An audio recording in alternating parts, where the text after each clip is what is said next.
ভারত পাকিস্তান সম্পর্কের ইতিহাসে যুদ্ধ, সন্ত্রাস, সীমান্ত সংঘর্ষ, কাশ্মীর এবং পরমাণু অস্ত্র বহুবার শিরোনাম দখল করেছে। কিন্তু এবার আলোচনার কেন্দ্রবিন্দুতে বন্দুক নয়, বোমা নয়, জল। সেই জল যার ওপর নির্ভর করে কোটি কোটি মানুষের জীবন, কৃষি, অর্থনীতি আর ভবিষ্যৎ। আর সেই জল নিয়ে পাকিস্তানের প্রতিরক্ষা মন্ত্রী খোয়াজা আসিফের যুদ্ধের হুমকি দক্ষিণ এশিয়ার ভূ রাজনীতিকে নতুন করে উত্তপ্ত করে তুলেছে। খোয়াজা আসিফ তিনি স্পষ্ট ভাষায় বলেছেন, পাকিস্তানের জাতীয় নিরাপত্তা বিপন্ন হলে এবং জল নিরাপত্তা হুমকির মুখে পড়লে ভারতকে মোকাবিলা করতে যুদ্ধেও যেতে পারে ইসলামাবাদ। তার বক্তব্য শুধু একটি রাজনৈতিক মন্তব্য নয়, বরং পাকিস্তানের বর্তমান পরিস্থিতির গভীর উদ্বেগের প্রতিফলন বলেই মনে করছেন আন্তর্জাতিক সম্পর্ক বিশেষজ্ঞদের একাংশ।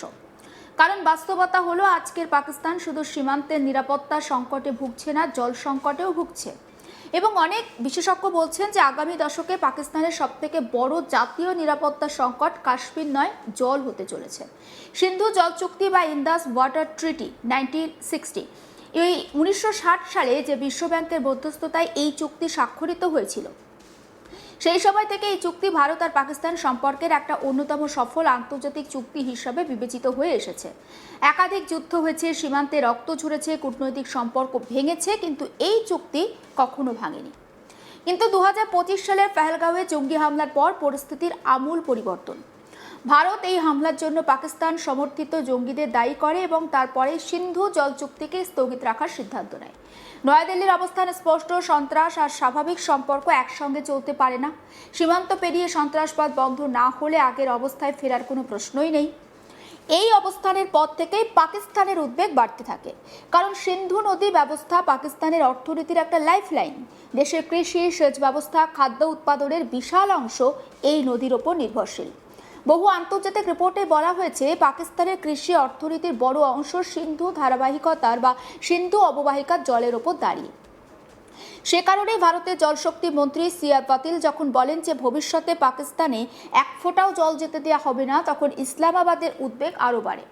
ভারতের বক্তব্য হলো, সরকার এমন প্রকল্পের দিকে এগোচ্ছে যাতে দেশের স্বার্থে জল ব্যবহারের সক্ষমতা বাড়ানো যায়। কিন্তু এখানে সবথেকে গুরুত্বপূর্ণ বিষয় হলো, পাকিস্তান কি সত্যিই যুদ্ধ করতে পারবে? রাজনৈতিক বক্তব্য আর সামরিক বাস্তবতা এক জিনিস নয়। যুদ্ধের হুমকি দেওয়া সহজ, যুদ্ধ করাটা অনেক কঠিন।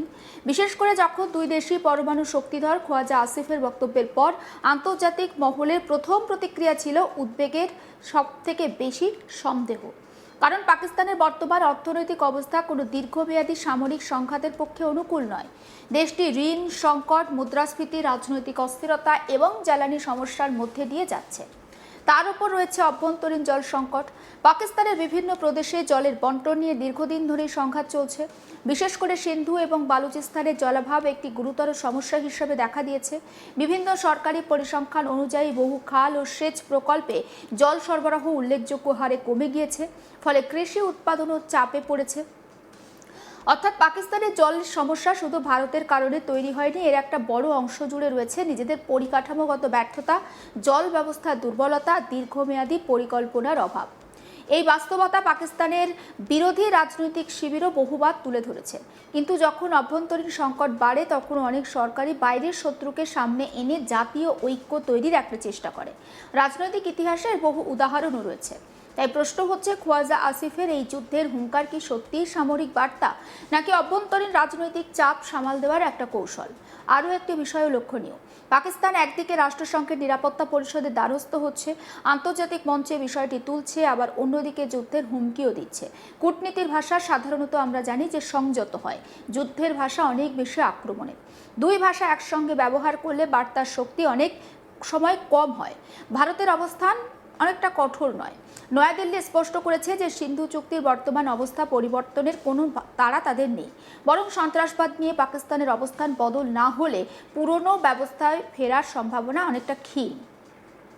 এখানেই জল ধীরে ধীরে কূটনীতির একটা অস্ত্রে পরিণত হচ্ছে।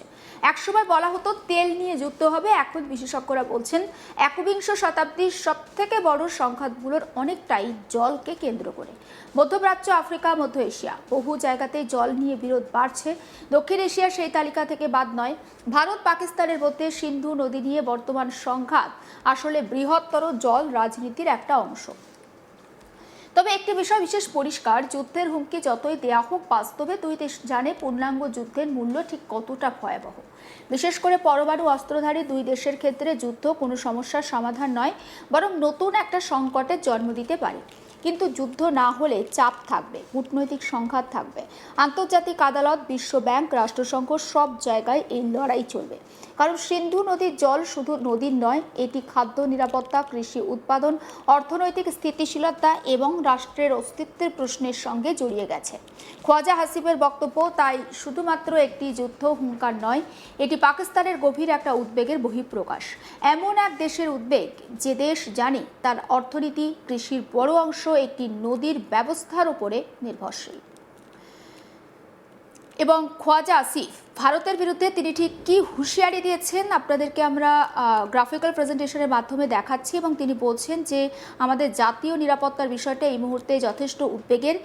এই মুহূর্তে আমরা অনুভব করব যে আমাদের জাতীয় নিরাপত্তা বিঘ্নিত হচ্ছে, সেদিনই আমরা ভারতের বিরুদ্ধে যুদ্ধে যাব, অবশ্যই যাব। এবং তিনি একেবারে অঙ্গীকার করেছেন। আর ভারতের কঠোর অবস্থান একটা কূটনৈতিক প্রতিক্রিয়া নয়, এটি এমন একটা বার্তা যেখানে নিরাপত্তা, সন্ত্রাসবাদ এবং জল সম্পদকে একই সমীকরণের মধ্যে রাখা হচ্ছে।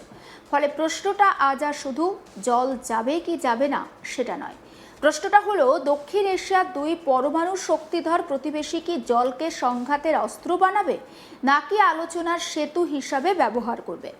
কারণ ইতিহাস বলছে যুদ্ধ শুরু করা অনেক সহজ, কিন্তু নদীর গতিপথের মতোই যুদ্ধের পরিণতিও একবার শুরু হলে আর সহজে নিয়ন্ত্রণ করা যায় না।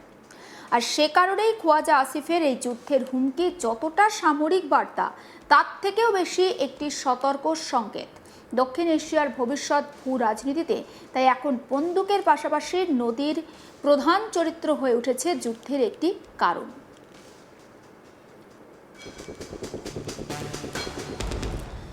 আপনারা জানেন যে তিস্তা জল চুক্তি, যেটা ভারত আর পাকিস্তানের মধ্যে একটা অন্যতম গুরুত্বপূর্ণ চুক্তি। আমরা দেখেছি যে ভারত আর পাকিস্তান দুই প্রতিবেশী দেশের মধ্যে ওয়াঘা বর্ডার, এই ওয়াঘা সীমান্তকে কেন্দ্র করে দুই দেশে একাধিক সময় কিন্তু একটা উত্তেজনার পরিস্থিতি তৈরি হয়েছে। আমরা দেখেছি ভারত তার পাল্টা উত্তরও দিয়েছে।